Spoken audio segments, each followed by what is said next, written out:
रात के ठीक 12 बजे थे। आसमान में काले बादल इस तरह उमड़ घुमड़ रहे थे जैसे किसी अनहोनी का इशारा कर रहे हों। तेज बारिश की बूंदें टीन की छत पर पड़कर डरावनी आवाजें पैदा कर रही थीं। हर बिजली की चमक के साथ कमरा एक पल के लिए सफेद रोशनी में डूब जाता और अगले ही पल फिर से घने अंधेरे में समा जाता। राहुल खिड़की के पास खड़ा बाहर देख रहा था।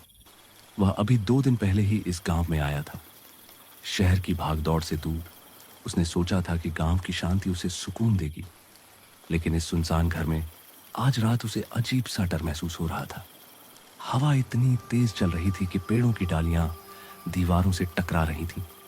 दूर कहीं कुत्तों के भौंकने की आवाज आ रही थी। तभी दरवाजे पर दस्तक हुई। राहुल का दिल जोर से धड़कने लगा। उसने घड़ी की तरफ देखा। 12:07 हो रहे थे। इतनी रात को कौन हो सकता है? वह धीरे धीरे दरवाजे के पास गया। दस्तक फिर हुई, इस बार थोड़ी ज्यादा तेज। कौन है? राहुल ने कांपती आवाज में पूछा। कुछ सेकंड तक सन्नाटा रहा, फिर बाहर से एक धीमी औरत की आवाज आई। दरवाजा खोलो, मुझे मदद चाहिए। राहुल के शरीर में सिहरन दौड़ गई। उसने दरवाजे के नीचे से झांक कर देखा। बाहर सिर्फ पानी की धार बह रही थी। कोई परछाई साफ नजर नहीं आ रही थी। कौन हो तुम? रास्ता भटक गई हूँ, बहुत ठंड लग रही है। आवाज इस बार और भी कमजोर लगी।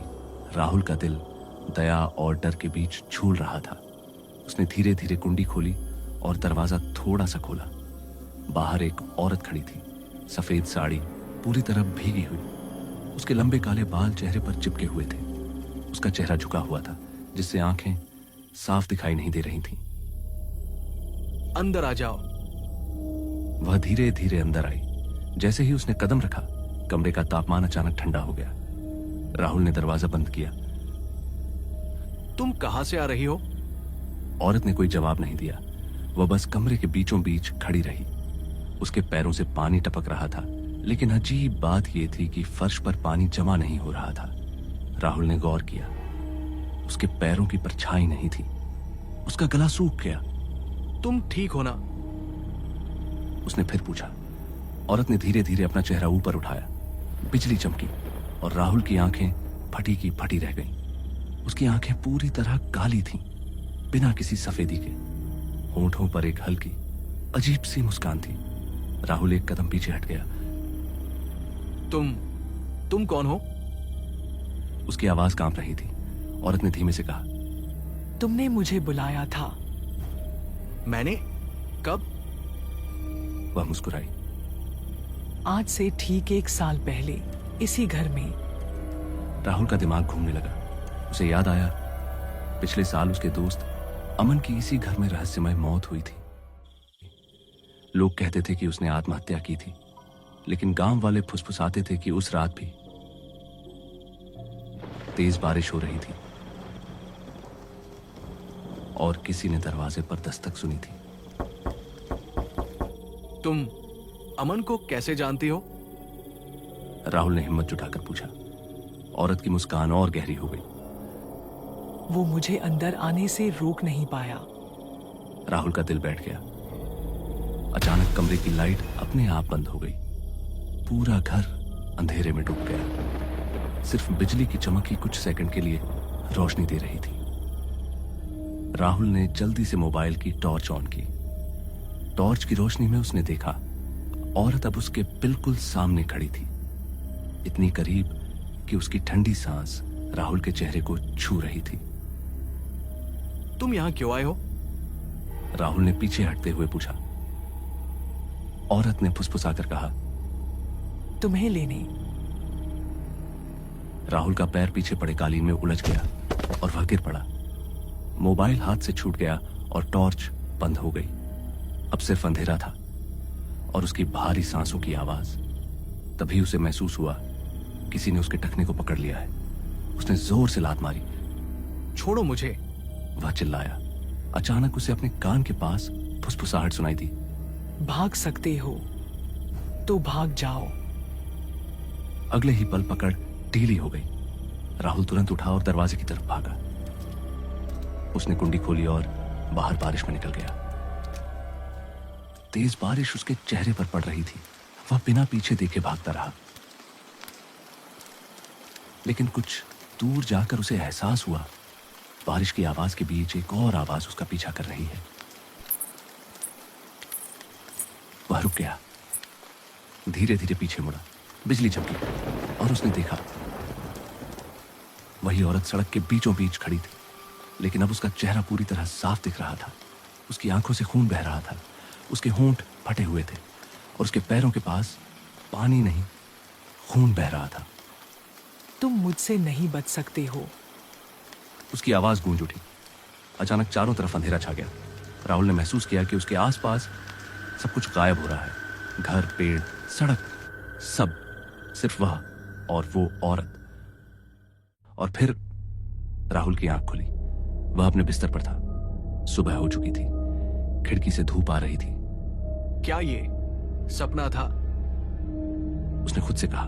उसने राहत की सांस ली, लेकिन तभी उसकी नजर दरवाजे पर गई। दरवाजा आधा खुला था और फर्श पर पानी के गीले निशान बने हुए थे जो सीधे उसके बिस्तर तक आते थे। राहुल का दिल फिर से तेज धड़कने लगा और तभी दरवाजे पर फिर से दस्तक हुई। इस बार दिन के उजाले में राहुल धीरे धीरे दरवाजे की तरफ बढ़ा। उसका हाथ कांप रहा था। उसने दरवाजा खोला। बाहर कोई नहीं था, लेकिन जमीन पर एक पुरानी पायल पड़ी थी, खून से सनी हुई। राहुल ने कांपते हाथों से पायल उठाई और अचानक उसके दिमाग में एक अजीब सी आवाज गूंजने लगी। अब तुम कहीं नहीं जा सकते। उसकी आंखों के सामने अंधेरा छाने लगा। दरवाजे पर पड़ी खून से सनी पायल को हाथ में लिए राहुल कुछ देर तक जड़ बना खड़ा रहा। सुबह की धूप अब फीकी लग रही थी, जैसे घर के अंदर अब भी रात बची हुई हो। उसने पायल को मेज पर रखा, लेकिन जैसे ही उसने हाथ हटाया, पायल अपने आप खिसक कर फर्श पर गिर गई। वही आवाज। राहुल का गला सूख गया। उसे समझ आ गया ये सपना नहीं था। पूरा दिन बेचैनी में गुजरा। गांव में उसने अमन की मौत के बारे में पूछताछ की। गांव के बूढ़े रामलाल ने उसे अलग ले जाकर धीरे से कहा, बेटा, उस घर में मत रहो। वहां एक अधूरी आत्मा भटकती है। कौन? राहुल ने पूछा। रामलाल ने इधर उधर देखा, फिर बोला, सावित्री। 20 साल पहले सावित्री नाम की एक औरत इसी घर में रहती थी। उसका पति शराबी था। एक बरसाती रात उसने सावित्री को बुरी तरह पीटा और घर से बाहर धकेल दिया। सावित्री मदद मांगती रही, दरवाजा पीटती रही, लेकिन किसी ने दरवाजा नहीं खोला। सुबह उसकी लाश कुएं के पास मिली। तब से हर बरसाती रात वो दरवाजा खटखटाती है और जो दरवाजा खोल देता है वो बचता नहीं। राहुल के हाथ पैर सुन्न पड़ गए। लेकिन अमन? उसने भी दरवाजा खोला था। जैसे ही सूरज डूबा, आसमान फिर से काले बादलों से भर गया। तेज हवा चलने लगी। राहुल ने दरवाजा अंदर से बंद कर लिया। खिड़कियों पर कुंडियां लगा दी। आज दरवाजा कोई भी हालत में नहीं खोलना है। वह खुद से बोला। रात के 12 बजते ही फिर बारिश शुरू हो गई। पहली बूंद, फिर तेज बारिश। उसके बाद राहुल का दिल जोर से धड़कने लगा। दस्तक पहले से ज्यादा भारी थी। दरवाजा खोलो। वही आवाज। नहीं, मैं नहीं खोलूंगा। कुछ पल सन्नाटा रहा, फिर खिड़की के शीशे पर खरोंचने की आवाज आने लगी। राहुल ने हिम्मत करके खिड़की की ओर देखा।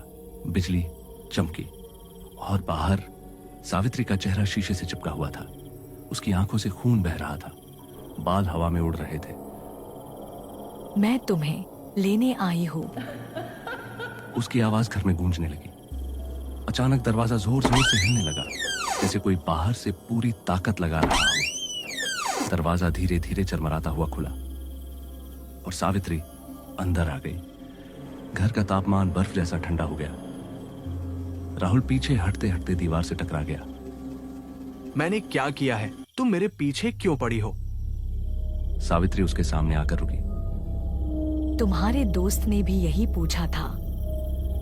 अचानक राहुल के दिमाग में तस्वीरें चमकने लगीं। राहुल को याद आया, उस रात उसने अमन को चुनौती दी थी। भूत वूत कुछ नहीं होते। अगर हिम्मत है तो दरवाजा खोल कर दिखाओ। अमन ने हंसते हुए दरवाजा खोला था और अगली सुबह उसकी लाश मिली। राहुल के हाथ कांपने लगे। ये सब मेरी वजह से हुआ। उसकी आंखों में आंसू आ गए। सावित्री की आवाज बदल गई। अब उसमें गुस्सा नहीं, दर्द था। मुझे किसी ने अंदर नहीं आने दिया। मैं मदद मांगती रही। राहुल ने धीरे से कहा। मैं तुम्हें मुक्ति दिलाऊंगा। कमरे में अचानक सन्नाटा छा गया। सावित्री की आंखें कुछ पल के लिए सामान्य हो गईं। मेरा शरीर कुएं के पास दफनाया गया था, बिना सम्मान के।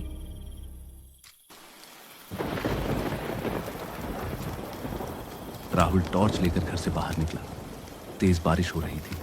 कुएं तक पहुंचते पहुंचते उसके कपड़े पूरी तरह भीग गए। जमीन कीचड़ से भरी थी। उसे सावित्री की आवाज सुनाई दे रही थी। यहीं पर है। राहुल ने फावड़ा उठाया और खुदाई शुरू की। बिजली चमक रही थी, हवा गरज रही थी। कुछ देर बाद फावड़ा किसी कठोर चीज से टकराया। उसने मिट्टी हटाई। एक कंकाल दिखाई दिया। राहुल के हाथ कांप गए, लेकिन उसने हिम्मत नहीं छोड़ी। मैं तुम्हें सम्मान दूंगा, उसने कहा। अचानक हवा शांत हो गई। बारिश धीमी पड़ गई। राहुल ने गांव वालों को बुलाया। सबने मिलकर सावित्री का अंतिम संस्कार किया। मंत्रों की आवाज गूंजने लगी। आग की लपटें आसमान को छू रही थीं।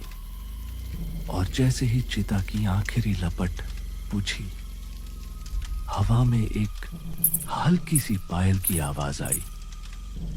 लेकिन इस बार वो डरावनी नहीं थी।